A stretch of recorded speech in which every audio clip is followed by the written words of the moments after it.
ډسټرک مردان کې د پی ټی آی د عمران خان یو ډیره غټه تاریخي جلسه وشوه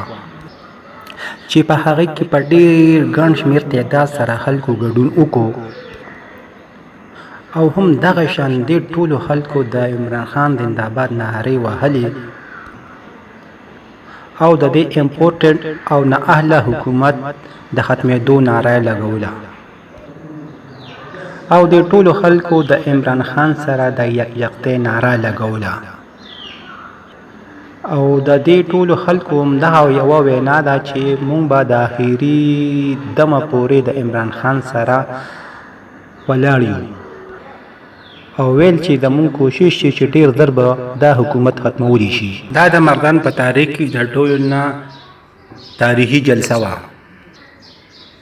چې په دې کې د بار ملکونو نه هم ډېر خلک ګډون له راغلي وو چې په دې کې دوبۍ، سعودي، کویت، قطر، بحرین، عمان نه ډېرو خلکو شرکت وکړو او هر یو پکې د عمران خان سره د خپلې مینې محبت او د یکجهتۍ اظهار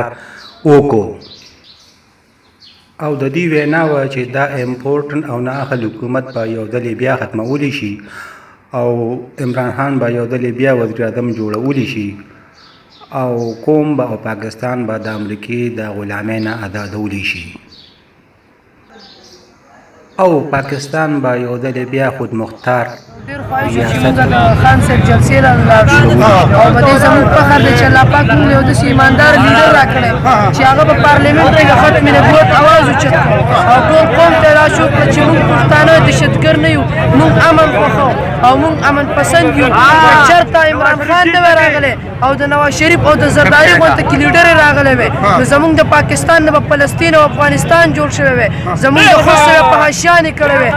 زموږ د عمران خان ډېره شکریه ادا کوو چې عمران خان راغلی او په ټول ورلډ کې دا شو کړه چې موږ امن پسند یو، موږ پښتانه دهشتګرد نه یو، موږ دا جامه د امن دپاره